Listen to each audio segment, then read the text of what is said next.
اللہ اللہ اللہ اللہ الحمدللہ رب العالمین والصلاة والسلام علی جمیع الانبیاء والمرسلین خصوصاً علی سید الرسل وخاتم النبیین وعلی آلہ واصحابہ واتباعہ اجمعین اما بعد۔ حضرات محترم، یہ نشستیں جن کا اہتمام وقتاً فوقتاً جامعہ فتحیہ کی طرف سے ہو رہا ہے، پہلے بھی ایک نشست میں آپ سے گفتگو کر چکا ہوں اور آئندہ بھی انشاءاللہ العزیز بشرط زندگی، بشرط صحت، بشرط توفیق گفتگو ہوتی رہے گی۔ اس سال گفتگو کے لیے عمومی موضوع یہ منتخب کیا گیا کہ قرآن پاک کے معاشرتی احکام کیا ہیں، سوسائٹی کے لیے، سماج کے لیے، معاشرے کے لیے قرآن پاک کیا احکام، ضوابط، قواعد ارشاد فرماتا ہے۔ لیکن اس میں سے پہلے مرحلے میں میں یہ چاہوں گا کہ خاندانی احکام، فیملی سسٹم، خاندانی نظام، قرآن پاک اس کے حوالے سے کیا رہنمائی کرتا ہے۔ اس لیے کہ دنیا میں انسانی سوسائٹی کا آغاز جوڑے سے ہوا ہے، فیملی سے ہوا ہے۔ اللہ رب العزت نے جہاں نسل انسانی کے آغاز کی بات کی ہے، وہاں ایک جملہ فرمایا ہے، خلقکم من نفس واحدہ وخلق منہا زوجہا وبث منہما رجالا کثیرا ونساء۔ یہ ساری سوسائٹی ایک جوڑے کی برکت ہے جو سب سے پہلے جنت سے زمین پہ اتارا گیا تھا۔ انسانی سوسائٹی کا آغاز جوڑا ہے، فیملی ہے، آدم علیہ السلام، حوا علیہ السلام۔ یہ فیملی ہر زمانے میں رہی ہے، ہر قوم میں رہی ہے، ہر مذہب میں رہی ہے، بغیر مذہب والوں کے بھی یہاں بھی رہی ہے، اب بھی چلی جاتی ہے۔ لیکن فیملی کیا ہے؟ فیملی کے احکام، دائرے کیا ہیں، قوانین کیا ہیں؟ ہر قوم کے اپنے اپنے ہیں، ہر ملک کے اپنے اپنے ہیں، ہر مذہب کے اپنے اپنے ہیں۔ اسلام کیا کہتا ہے؟ اس حوالے سے بات آگے چلانے سے پہلے میں یہ کرنا چاہوں گا کہ خاندانی احکام، آج کل کی اصطلاح کیا، اس کو خاندانی نظام، فیملی سسٹم، اس سے متعلقہ قوانین کو آج کی قانونی اصطلاح میں پرسنل لا کہتے ہیں، شخصی قوانین، پرسنل لا۔ یہ آج کی قانونی اصطلاح میں پبلک لا ہے، پرسنل لا ہے، فوجداری قانون ہے، دیوانی قانون ہے، یہ دائرے تقسیم ہیں۔ تو اس قانونی دائروں کی تقسیم میں آج کی فیملی کے متعلقہ قوانین احکام کو پرسنل لا کے نام سے یاد کیا جاتا ہے، خاندانی قوانین کہا جاتا ہے، شخصی قوانین کہا جاتا ہے۔ اس میں 3-4 بنیادی باتیں ہوتی ہیں۔ نکاح کیا ہوتا ہے؟ نکاح کی تعریف کیا ہے؟ نکاح کے احکام کیا ہیں، ضوابط کیا ہیں؟ نکاح کے بعد طلاق کیا چیز ہے؟ طلاق کے احکام کیا ہیں؟ اس کے مختلف دائرے کیا ہیں؟ پھر تیسرا بڑا دائرہ اولاد اور ماں باپ کے حقوق کیا ہیں؟ ماں باپ پر اولاد کی کیا ذمہ داری ہیں اور اولاد پر ماں باپ کی کیا ذمہ داریاں ہیں؟ یہ ایک تیسرا بڑا دائرہ ہے۔ اور ایک چوتھا بڑا دائرہ کہ ماں باپ فوت ہو جائیں یا اولاد میں سے کوئی، تو وراثت کیسے تقسیم ہوگی؟ یہ 4 بڑے دائرے، بہت چھوٹے چھوٹے بہت سی چیزیں، لیکن 4 بڑے دائرے۔ نکاح کیا چیز ہے، اس کے ضوابط کیا ہیں، اس کے احکام کیا ہیں؟ طلاق کیا چیز ہے، اس کے احکام قوانین کیا ہیں؟ ماں باپ اور اولاد کے تعلقات کیا ہیں اور آپس کے حقوق و فرائض کیا ہیں؟ اور یہ کسی ایک کے مرنے کے بعد باقی وارثوں کو جو وراثت تقسیم ہوگی وہ کیا ہے؟ یہ 4 بڑے دائرے ہیں۔ ان سے متعلقہ قوانین کو پرسنل لا کہا جاتا ہے، شخصی قوانین کہا جاتا ہے، خاندانی قوانین کہا جاتا ہے، اور میں پہلی 2-3 نشستوں میں انہی کے حوالے سے بات کروں گا انشاءاللہ۔ نکاح کیا ہے؟ مرد اور عورت کا جائز ملاپ جس کے نتیجے میں اولاد ہوتی ہے اور ایک خاندان تشکیل پاتا ہے۔ مرد اور عورت انسانی ایک دوسرے کی ضرورت ہے، اللہ پاک نے ایک دوسرے کی ضرورت رکھی ہے، اور نکاح مرد اور عورت کا وہ جائز ملاپ جس کے نتیجے میں اولاد اور خاندان تشکیل پاتے ہیں نکاح کہلاتا ہے۔ اس کی تھوڑی سی بات وضاحت کے لیے میں اس کو ترتیب یوں دوں گا کہ جناب نبی کریم صلی اللہ علیہ وسلم کے زمانے میں جاہلیت کا جو دور، جس کو ہم جاہلیت کا دور کہتے ہیں، یہ ہمارے یہاں تقسیم ہے، اپنی اپنی تقسیم ہے۔ ہمارے ہاں نبی کریم صلی اللہ علیہ وسلم کی بعثت اور تشریف آوری سے پہلے کا زمانہ کیا کہلاتا ہے؟ ہم تو بے دفعہ حوالہ دیتے کہ دور جاہلیت کی بات، کوئی بات بھی ہو، صحیح ہو غلط وہ نہیں ہوتی۔ رسول اللہ صلی اللہ علیہ وسلم کے سے پہلے کی جو کوئی بات ہوتی ہے تو ہمارے یہاں اصطلاحاً اس کو کیا کہا جاتا ہے؟ دور جاہلیت کی بات۔ اور حضور کے بعد دور علم کی بات ہے۔ یہ بالکل اسی طرح ہے جس طرح آج کے عالمی فلسفہ میں، آج کی سویلائزیشن میں انقلاب فرانس سے پہلے کے دور کو تاریکی کا دور کہا جاتا ہے اور بعد کے دور کو روشنی کا دور کہا جاتا ہے۔ یہ ان کی تقسیم ہے، وہ ہماری تقسیم ہے۔ ہمارے یہاں دور جاہلیت اور دور اسلام یہ ہے، اور درمیان میں حد فاصل کون ہے؟ جناب نبی کریم کی ذات کرام۔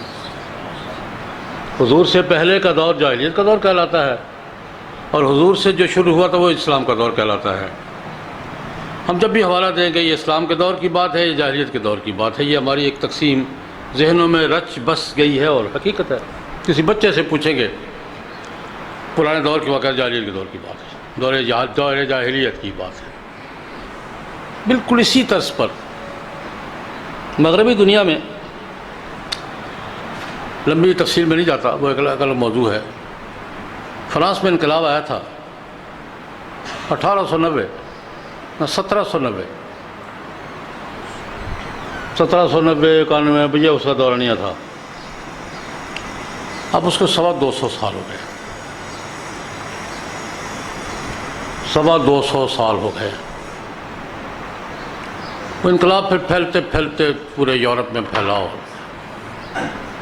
اس کے نتیجے بادشاہت ختم ہوئی، جاگیرداری ختم ہوئی، پاپائیت ختم ہوئی، سوسائٹی اپنے طور پہ آزاد ہو گئی، ہم خود فیصلے کریں گے، کوئی ڈکٹیشن نہیں لیتے، کسی نہیں پوچھیں گے، نہ خدا سے، نہ رسول سے، نہ کتاب سے، نہ چرچ سے، کسی سے نہیں پوچھیں گے، خود فیصلے کریں گے۔ وہ انقلاب فرانس کہلاتا ہے، 1790 اس کا۔ اب یہ 2016 ہے تو 225 سال۔ مغربی دنیا میں کسی سے پوچھیں گے کوئی بات اس دور کی تو کہے گا تاریک دور کی بات،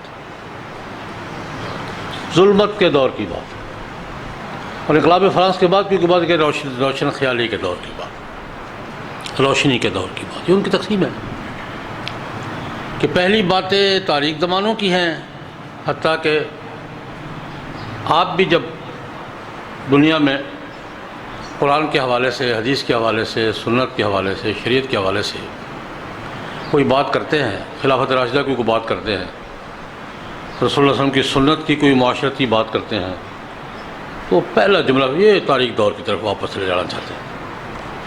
پہلا جملہ یہ فٹ ہوگا کہ یہ دنیا کو واپس تاریکی کے دور کی طرف لے جانا چاہتے ہیں۔ ہم دنیا کو روشنی کی طرف لے جا رہے ہیں، یہ پیچھے دھکیل رہے ہیں۔ ایک صاحب فرماتے ہیں گھڑی کی سوئیوں کو الٹا چلانا چاہتے ہیں، واپس لے جانا چاہتے ہیں۔ یہ الگ موضوع ہے کہ ہم لے جانا چاہتے ہیں نہیں لے جانا چاہتے، وہ الگ موضوع، اس پہ بعد میں بات کروں گا۔ میں صرف اس وقت اصطلاح سمجھا رہا ہوں مغرب میں روشن خیالی کی بات ہوتی ہے تو یہ کون سا دور مراد ہوتا ہے؟ انقلاب فرانس کے بعد کا، یہ 250 سال کا دور۔ تو روشنی ہے یا نہیں ہے یہ الگ مسئلہ ہے۔ اور اس سے پہلے کا دور جب شبہ کیا طور شبہ کا تاریخ دور، ظلمتوں کا دور، جہالت کا دور۔ ہمارے ہاں بھی تقسیم واضح ہے۔ جناب نبی کریم صلی اللہ علیہ وسلم سے پہلے کا دور کیا دور کہلاتا ہے؟ دور جاہلیت۔ اور حضور سے جس دور کا آغاز ہوا وہ کیا ہوتا ہے؟ اسلام کا دور۔ یہ بات خود جناب نبی کریم صلی اللہ علیہ وسلم نے بھی ایک موقع پر ارشاد فرمائی ہے۔ رسول اللہ صلی اللہ علیہ وسلم نے حجۃ الوداع میں جو خطبہ ارشاد فرمایا تھا، خطبہ نہیں کئی خطبے تھے، مینا میں کھڑے ہو کر ایک جملہ فرمایا تھا حضور نے، کل امر الجاہلیت موضوع تحت قدمی ہاتین۔ آج جاہلیت کی ساری قدریں میرے پاؤں کے نیچے۔ یہ خطبہ حجۃ الوداع کا تاریخی جملہ، بہت تاریخ، میں نے سب سے ٹرننگ پوائنٹ یہی ہے جہاں سے تاریخ نے اپنا رخ تبدیل کیا تھا۔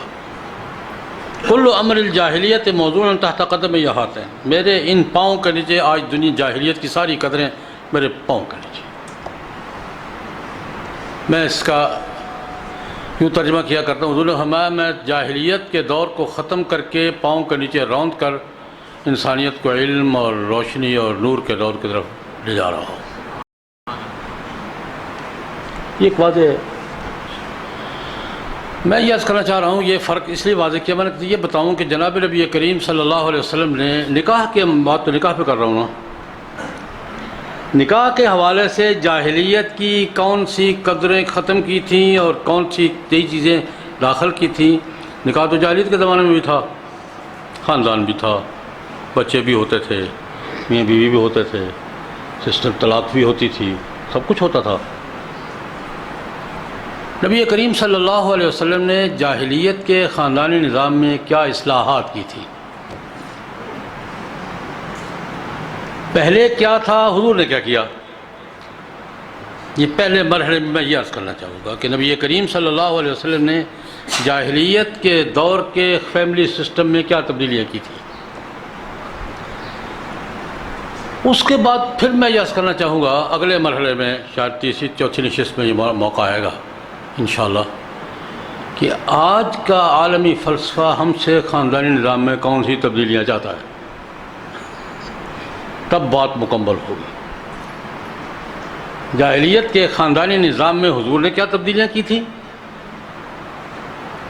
اور آج کا عالمی نظام، آج کا ورلڈ سسٹم ہم سے نکاح کے نظام میں کیا تبدیلیاں چاہتا ہے، تو اس کے بعد پھر طلاق کی طرف آئیں گے، پھر وراثت کی طرف آئیں گے انشاءاللہ۔ ام المومنین سیدہ عائشہ رضی اللہ تعالی عنہ، بخاری کی لمبی روایت ہے، جاہلیت کے دور کے جو میاں بیوی کے تعلقات ہوتے تھے جس کو نکاح سے تعبیر کیا جاتا تھا، اس کی خود تشریح فرماتی ہے، بخاری کی لمبی روایت ہے کہ جاہلیت کے زمانے میں مرد اور عورت کے جائز تعلق کی کون سے تعلق کو جائز سمجھا جاتا تھا، جس کو نکاح سمجھا جاتا تھا اور جس کے نتیجے میں ہونے والی اولاد کو نسب ثابت ہوتا تھا اور اولاد سمجھا جاتا تھا۔ ام المومنین حضرت عائشہ رضی اللہ تعالیٰ عنہ نے، بخاری شریف کی لمبی روایت ہے، 2-3 ذکر کرتا ہوں۔ اس زمانے میں یہ قانون تھا کہ مرد اور عورت اگر رضامند ہیں تو زنا بھی ایک جائز صورت ہے۔ مرد اور عورت کے تعلق کی جائز صورت زنا، اگر میاں بیوی راضی ہیں تو پھر کیا کرے گا قاضی، اگر مرد عورت راضی ہے ٹھیک ہے۔ اس کی ایک صورت یہ بیان فرماتی ہے، بچے بھی بیٹھے ہیں اور لیکن وہ بات کہہ رہی تو جو روایت تو پوری عرض کروں گا۔ عائشہ فرماتی ہے جاہلیت کے زمانے میں جو طریقے رائج تھے اور جو جائز سمجھے جاتے تھے ان میں ایک طریقہ تو یہی تھا جو ہمارے ہاں ایک مرد اور عورت ایک معاہدے کے تحت زندگی بھر کے لیے اکٹھے ہو گئے ہیں، اعلان کر دیا کہ میاں بیوی ہیں، اور یہ زندگی بھر کے یہ تو نکاح اب بھی ہے۔ اس کے علاوہ بھی 3-4 صورتیں تھیں۔ اب ایک عورت کا تعلق ہوتا تھا بیک وقت 8، 9 اور 10 سے کم پتہ ہوتا تھا سب کو، مشترکہ بیوی 8-9 افراد کی مشترکہ بیوی، سب کو معلوم ہوتا تھا کہ اس عورت کا اس سے بھی تعلق ہے، اس سے بھی ہے، اس سے بھی ہے، سوسائٹی جانتی تھی۔ جب بچہ پیدا ہوتا تھا تو اس وقت کا قانون کیا تھا، رابطہ کیا تھا، وہ عورت ان میں سے کسی کو بلاتی تھی اور طے کہ یہ بچہ تمہارا ہے، اور اس کو تسلیم کرنا پڑتا تھا۔ ایک صورت یہ تھی، 9 سے کم کا بتاتی ہیں، وہ تعلق ہوتا تھا، مشترکہ بیوی ہوتی تھی وہ، اور جب بچہ پیدا ہوتا تھا تو نسب کا تعین کیسے ہوتا تھا کہ عورت ان میں سے کسی کو بلاتی تھی اور کہتی یہ تو بچہ تمہارا ہے، وہ انکار نہیں کر سکتا۔ ایک صورت یہ فرماتی ہیں کہ تعداد کوئی تعین نہیں تھی، دروازے پر جھنڈا لگا ہوتا تھا خاص قسم کا، یہ علامت ہوتی تھی کہ جس کا جب جس کا جی آیا جائے، کوئی تعداد نہیں، نہ 10 کی، نہ 20 کی، نہ 40 کی۔ اس زمانے میں یہ بھی جائز صورت سمجھی جاتی تھی، اور آج بھی مغرب میں سیکس ورکرز کے طور پر یہ جائز ہی سمجھی جاتی ہے۔ اصطلاح بدل گئی ہے، پہلے طوائف کہا جاتا تھا، اب سیکس ورکرز ہیں۔ اس کے اگر بچہ کوئی تعداد متعین نہیں ہے، کوئی بندے متعین نہیں ہے، جس جھنڈا لگا ہوتا ہے علامت ہوتی جس کا جی چاہتا ہے، تو بچہ پیدا ہو تو اب کیا کریں گے؟ اب وہ پھر اندازے سے لوگوں کو بلاتی تھی۔ یہاں پھر قیافہ شناس آتا تھا، آج کا ڈی این ٹیسٹ سے سمجھ لیں، یہی بول رہا، آج کا ڈی این ٹیسٹ سمجھ لیں۔ اس زمانے میں قیافہ شناس آتا تھا، وہ بچے کا ناک نقشہ، لوگوں کے ناک نقشے دیکھ کر وہ فیصلہ کرتا تھا کہ یہ بچہ اس کا ہے، اس کو قبول کرنا پڑتا تھا، وہ انکار نہیں کر سکتا۔ میرے مجلس میں، جرگے میں، پنچایت میں قیافہ شناس جس کے نقش نگار دیکھ کر کہتے یہ بچہ اس کا ہے، اس کو ماننا پڑتا تھا، میرا بزنس سب ثابت ہو جاتا تھا کہ یہ تھا۔ ایک نکاح کی صورت نکاح استبضاء، اللہ اکبر کبیرہ، میں مسجد میں بیٹھ کے کیا باتیں کر رہا ہوں، لیکن کرنی پڑ رہی ہیں۔ نکاح استبضاء، نکاح کہتے ہیں نکاح استبضاء، میاں بیوی آپس کے، میاں بیوی ہیں آپس میں رضامندی سے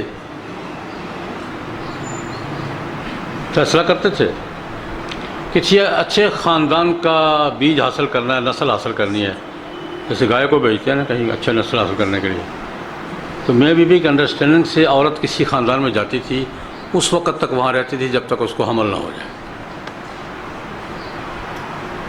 دونوں میاں بیوی راضی ہیں، انڈرسٹینڈنگ ہے۔ وہ جب بات ہو جاتی تھی، آ جاتی تھی، وہ بچہ اس کا سمجھا جاتا تھا، اور مقصد پیچھے کیا ہوتا تھا کہ بہادر ہے، شاعر ہے، یہ ہے، وہ ہے۔ یہ بھی نکاح کا طریقہ تھا جو جائز سمجھا جاتا تھا سوسائٹی میں۔ ایک صورت تھی نکاح موقت کی، وقت طے کر کے نکاح کرنا، 2 مہینے کے لیے، 6 مہینے کے لیے، سال کے لیے، 2 سال کے لیے، 5 سال کے لیے، 10 سال کے لیے، وہ 2 گھنٹے ہو یا 20 سال ہو، نکاح موقت ہے۔ یہ بھی راج تھا، یہ تو خاصا حضور کے خیبر کے بعد تک بھی رہا ہے۔ ام المومنین کہتی ہیں کہ جناب نبی کریم صلی اللہ علیہ وسلم نے ایک نکاح کی یہ صورت جو ہے، باقاعدہ نکاح کی صورت، زندگی بھر کا معاہدہ، زندگی بھر کا نکاح، اس کے سوا باقی تمام صورتوں کو ناجائز قرار دیا۔ باقی تمام صورتوں کو نبی کریم نے منع فرما دیا، ناجائز قرار دے دیا۔ نکاح موقت کو بھی، نکاح استبضاء کو بھی، اجتماعی بدکاری کو بھی، محدود بدکار، ساری صورت حضور نے کیا فرما دی، ختم فرما دی. بس آج کے بعد یہ نکاح ہوگا، اس کے ساتھ کسی کو نکاح نہیں سمجھا جائے گا. اور قرآن پاک نے بھی اس کا اعلان فرمایا، والذین هم لفروجہم حافظون الا علی ازواجہم او ما ملکت ایمانہم فإنہم غیر ملومین فمن ابتغى وراء ذلك فاولئک هم العادون. قرآن کریم نے بھی اس کا اعلان کیا، باقاعدہ بیوی زندگی بھر کی وہ اور لونڈی کی بات اپنے مقام پہ کروں گا کہ لونڈی کیا چیز ہے، لیکن یہاں نکاح کے حوالے سے بات کر لو. نکاح میں قرآن پاک نے بھی اعلان کیا، والذین هم لفروجہم حافظون، ایمان والوں کا وصف یہ ہے کہ اپنی شرمگاہوں کی حفاظت کرتے ہیں، الا علی ازواجہم او ما ملکت ایمانہم، یا بیویاں باقاعدہ یا لونڈی بس.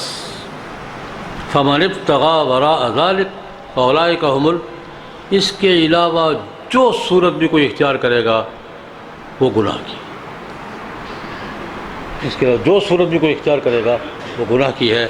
تو نکاح کے جو بھی جاہلیت میں طریقے رائج سمجھے جاتے تھے وہ حضور نے کیا کر دیے، منع فرما. اسی کے ضمن میں ایک بات، بڑا دلچسپ واقعہ ہے، بخاری شریف میں ہی ہے.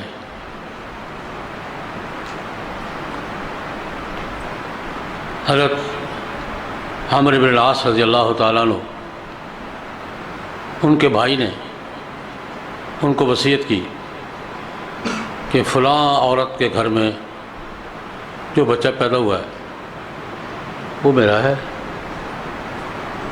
زما کی لونڈی تھی، وہ میرا بچہ ہے، تمہارا جب بھی قابو چڑھے تمہارا بھتیجا ہے، قابو کر لینا. بخاری کی بڑی تفصیلی روایت ہے.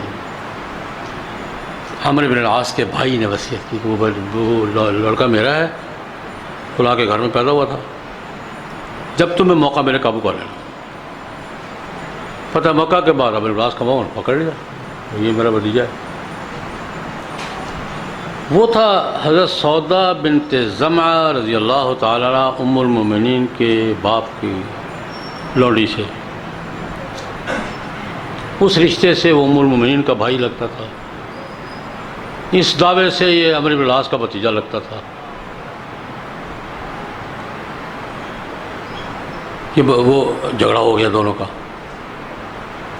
اس قسم کے یہ میں جو بات کہنے لگا وہ یہ ہے کہ کوئی آدمی یہ دعویٰ کر دیتا کہ فلاں عورت کے گھر میں جو فلاں عورت کا جو بچہ پیدا ہوا ہے وہ میرا ہے، اور عورت تصدیق کر دیتی تو بچہ اس کا شمار ہوتا تھا. بالحال ڈی این ٹیسٹ میں آج بھی مغرب میں ہے، ڈی این ٹیسٹ کے آج بھی ہے. نبی کریم صلی اللہ علیہ وسلم نے یہ سلسلہ ختم کیا اور ایک بنیادی قاعدہ بیان کیا جو بنیادی اصول کے طور پہ عرض کرنا چاہتا ہوں. یہ ظلمہما الولد للفراش وللعاہر الحجر، زنا سے نسب ثابت نہیں ہوگا، زانی کو پتھر پڑیں گے، نسب ثابت ہوگا جس کے فرش جس کے بستر پر پیدا ہوا ہے. اس کا قانونی زبان میں ترجمہ کیا کرتا ہوں کہ ظلمہما، زنا آج کے بعد نسب کا سبب نہیں ہے. میں تفصیلات پہ واقعات کے نہیں جاتا، ایک دو واقعے میں نے عرض کیے ہیں کہ جاہلیت کے زمانے میں زنا نسب کا سبب سمجھا جاتا تھا. نبی کریم صلی اللہ علیہ وسلم نے نفی فرما دی، بھائی وہ صاف اعلان کر دیا، الولد للفراش وللعاہر الحجر. آج کی قانونی زبان میں اس کا ترجمہ یہ ہے کہ نسب تو ثابت ہوگا جس کے گھر میں پیدا ہوا ہے، اور کوئی زنا کا دعویٰ کرتا ہے تو اس کو نسب نہیں ملے گا، اس کو پتھر ملے گا، سنسار کر دیا جائے گا. حضور نے نسب کے ثبوت کو بھی محدود کر دیا اور زنا کو نسب کا سبب تسلیم کرنے سے انکار کر دیا کہ زنا نسب کا سبب نہیں ہے. زنا ثابت بھی ہو جائے، نسب ثابت نہیں، زنا ثابت بھی ہو جائے نسب ثابت نہیں ہوگا. تو دوسرا بنیادی اعلان جناب نبی کریم صلی اللہ علیہ وسلم نے یہ کیا کہ زنا آج کے بعد نسب کے ثبوت کا سبب تسلیم نہیں. یہ ایک تبدیلی ہے کہ جناب نبی کریم. پھر ایک تبدیلی جس کا ذکر قرآن پاک میں بھی ہے، نبی کریم نے یہ فرمائی، جاہلیت کے زمانے میں بیویوں کی تعداد پہ کوئی پابندی نہیں، 10 بھی تھیں، 50 بھی تھیں، 100 بھی تھی. طاقتور آدمی، مالدار آدمی جتنی مرضی گھر میں ڈال لے، جس کو کہہ دیا بیوی ہے چل اندر، کوئی پرسان حال نہیں. لطف کی بات یہ ہے، یہ ان معاملات کے اکثر شارع ام المومنین ہی ہیں رحمہ اللہ رضی اللہ تعالیٰ عنہ. اماں جان سے ان کے بھانجے نے مسئلہ پوچھا، اماں جان قرآن پاک کی آیت سمجھ نہیں آ رہی. قرآن پاک کی بہت سی آیات لوگوں کو بظاہر سمجھ نہیں آتی تھی تو بڑوں سے رجوع کرتے تھے، اماں جان سے زیادہ رجوع ہوتا تھا. اماں جان سمجھ نہیں آ رہی بات. بھانجے نے سوال کر دیا، عروہ ابن زبیر رضی اللہ تعالیٰ عنہ، اماں جان قرآن پاک کی ایک آیت نہیں سمجھ آ رہی. بیٹا کون سی آیت؟ قرآن پاک کی آیت ہے، ان خفتم اللہ تقسطوا فی الیتامی فانکحوا ما طاب لکم من النساء مثنی وثلاث ورباع. اگر تمہیں خوف ہو کہ تم یتیموں کے ساتھ انصاف نہیں کر سکو گے تو پھر شادیاں کرو جو عورتیں اچھی لگے، 2 3 4. جی کیا جوڑ ہے اس کا؟ سوال کیا ہے؟ یتیموں سے انصاف نہیں کر سکو تو شادیاں کرو، کیا مطلب اس کا؟ سوال سمجھ میں آیا؟ ان خفتم اللہ تقسطوا فی الیتامی فانکحوا ما طاب لکم من النساء مثنی وثلاث ورباع. اماں جان دونوں جملوں کا جوڑ سمجھ میں نہیں آتا کہ اگر تمہیں ڈر ہو کہ یتیموں سے انصاف نہیں کر سکو گے تو پھر 2 شادیاں کرو، 3 شادیاں کرو، 4 شادی، کیا مطلب اس کا؟ اس کا آپ کا جوڑ کیا ہے بھی فا کے ساتھ، فن کی ہو، نتیجہ ہے یہ. اگر ایسا نہ ہو تو یہ کرو. ہے بھی فا جو کچھ کرتی ہے علماء کو معلوم ہے، فا ترتب کے لیے ہوتی ہے. لیکن کیا مطلب اس کا؟ ام المومنین حضرت عائشہ رضی اللہ عنہ نے پس منظر بیان کیا، تب بات سمجھ گیا. یا ضمناً ایک بات عرض کروں گا، قرآن پاک کی 20 آیات ہیں، جب تک آپ اس کا پس منظر نہیں سمجھیں گے آیت سمجھ میں نہیں آئے گی.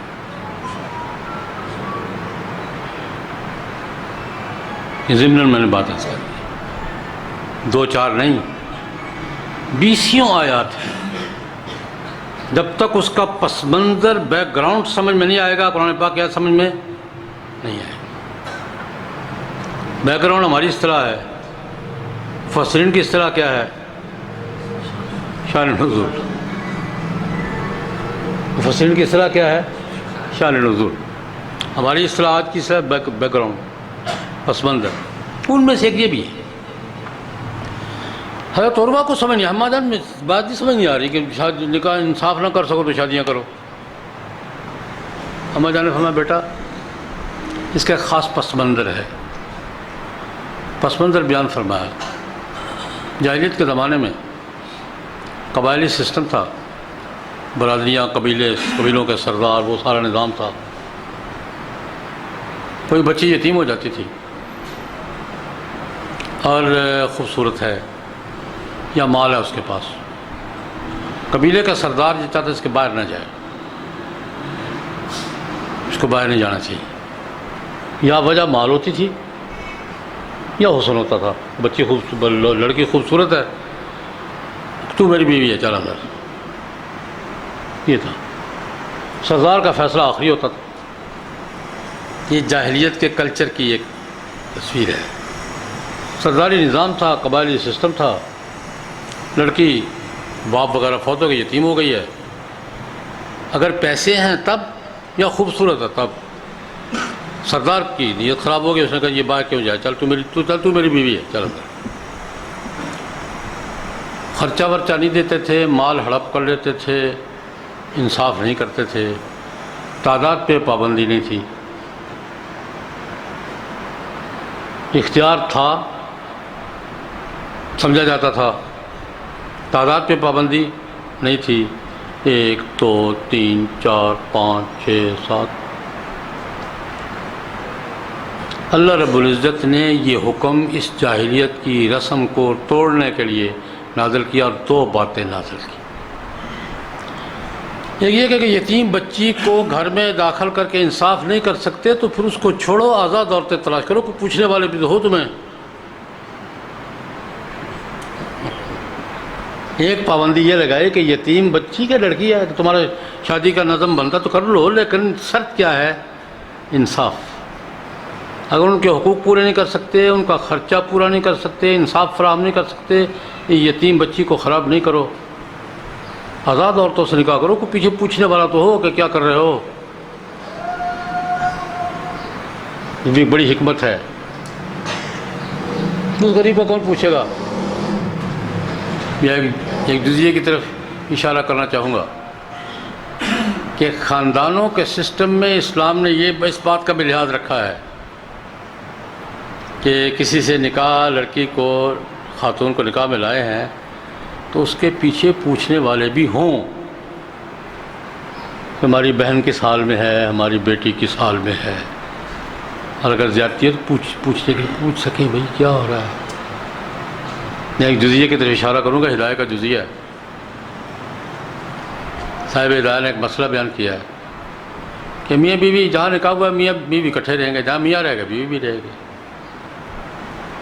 لیکن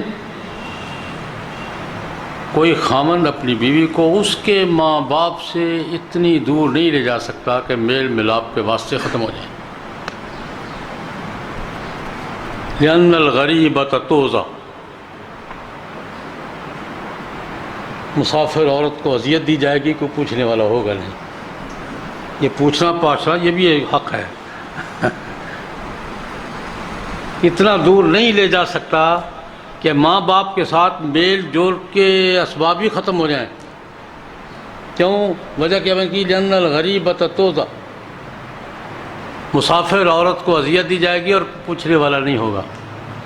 تو قرآن پاک نے کہا یار آزاد عورتوں سے کرو نا، نساء آزاد عورتیں 2 کرو 3 کرو 4 کرو، لیکن اس غریب کو تنگ نہیں کرو، اس کی بے بسی سے فائدہ نہیں اٹھاؤ۔ یہ ایک پابندی یہ لگائی۔ حقوق پورے کر سکتے ہو، انصاف فراہم کر سکتے ہو تو کوئی اعتراض نہیں ہے، لیکن اگر حقوق پورے نہیں کر سکتے، انصاف فراہم نہیں کر سکتے، اس کو مت چھیڑو، ادھر جاؤ۔ وہاں بھی پابندی لگا دی کہ 4 سے زیادہ نہیں بھائی، یہ 4 کی پابندی، 4 کا حکم نہیں ہے، 4 سے زیادہ کی ممانعت کے لیے۔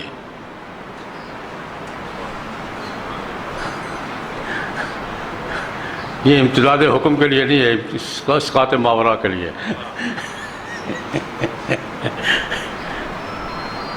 یہ 4 کا حکم، یہ حکم نہیں ہے اسقاط ماورا کہ 4 سے زیادہ، زیادہ سے زیادہ 4، یہ میکسیمم کی حد ہے، منیمم کی نہیں ہے۔ ادھر جاؤ یار، ادھر کرو، 4 سے زیادہ نہیں۔ حضرت عائشہ فرماتی ہیں یہ قرآن پاک نے پابندی لگائی ہے 4 سے زیادہ کی ممانعت کے لیے اور یتیم بچیوں کو ظلم سے بچانے کے لیے قرآن پاک نے یہ پابندی لگائی۔ اور یہ جاہلیت کے ایک نظام میں کیا تبدیلی آئی کہ 4 سے زیادہ نہیں، اور 4 بھی مشروط ہیں، 1 سے زیادہ اجازت ہے لیکن مشروط ہے۔ ان خفتم اللہ تعدلوا فواحدہ،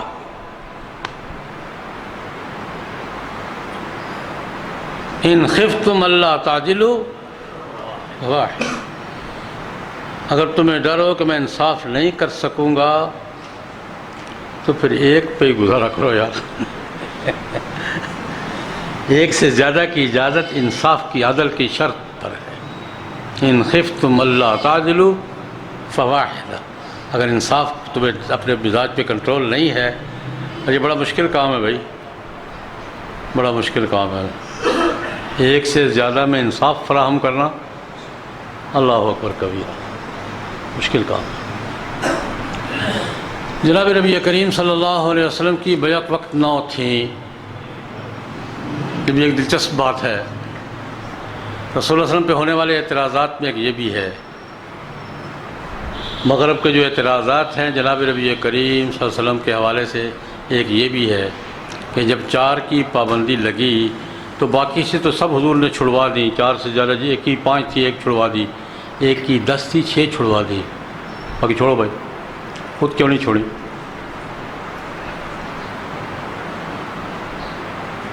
خود 9 کی 9 آخر وقت تک رہی ہیں۔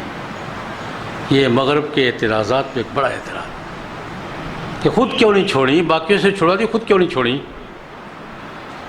کیوں بھائی، بات سمجھ میں آ رہی؟ آسان سی بات عرض کر دیتا ہوں، باقیوں نے تو چھوڑی، ان کا تو کونوں کو ٹھکانہ بن گیا۔ حضور کی بیویوں کو قرآن پاک نے کہا تمہاری مائیں ہیں، کیا فرمایا؟ امہاتکم، ازواجہ امہاتکم، اور ساتھ ہی فرمایا کہ رسول اللہ کے بعد ان میں سے کسی کے ساتھ کسی کو نکاح کی اجازت نہیں ہے، فَلَا أَن تَنكِحُوا أَزْوَاجَهُ مِن بَعْدِهِ أَبَدًا۔ تو یہ 5 کدھر جاتی؟ ان کے اسٹیٹس کا تقاضا یہ تھا، ان کے احترام کا تقاضا یہ تھا۔ اللہ نے فرمایا یہ 9 اب لا تحل لہ من بعد، اس کے بعد نئی کی اجازت نہیں ہے۔ باقیوں کے یہ 4 کے بعد نہیں، آپ کے بعد 9 کے بعد آپ نئی شادی آپ نہیں کر سکتے۔ لا یحل لک النساء من بعد ولا ان تبدل بہن، حضور پہ بھی پابندی لگی ہے، لا یحل لک النساء، اس کے بعد کسی بیوی کو شادی کرنے کی اجازت آپ کو نہیں ہے۔ ان میں سے کوئی نگ پورا کرنے کے لیے چھوڑ کر بھی نہیں کر سکتے، ولا ان تبدل بہن من الازواج۔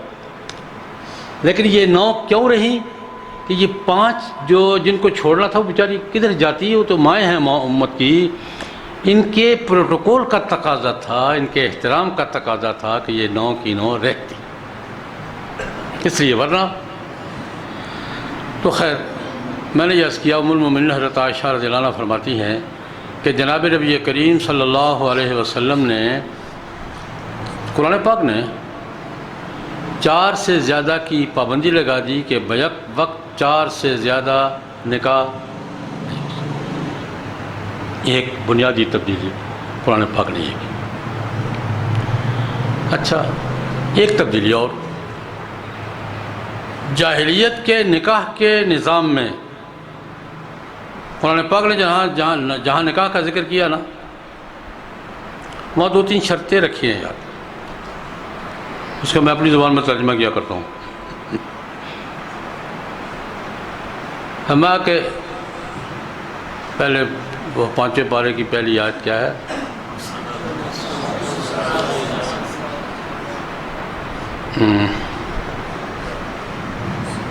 اب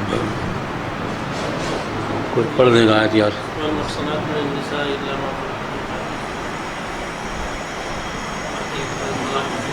فَمَا اسْتَمْتَعْتُمْ بِهِ مِنْهُنَّ فَآتُوهُنَّ أُجُورَهُنَّ۔ قرآن پاک نے مالی ذمہ داریاں قبول کرنے کا، مالی ذمہ داریوں کے بغیر نکاح کی اجازت، وہاں جملہ اور ہے، ذہن میں نہیں آ رہا، فرمایا کہ ہاں ایک یہ پابندی لگے کہ خفیہ تعلق نہیں ہوگا، ولا متخذی اخدان، ولا متخذات اخدان، ولا متخذی اخدان، نہ گرل فرینڈ نہ بوائے فرینڈ، جو ہوگا اوپن ہوگا، نہ گرل فرینڈ، لا متخذات اخدان ولا متخذی اخدان، اعلانیہ ہوگا، اور ان کی مالی ذمہ داریاں قبول کر کے ہوگا۔ نکاح کے لیے قرآن پاک نے 3 شرطیں لگا دی۔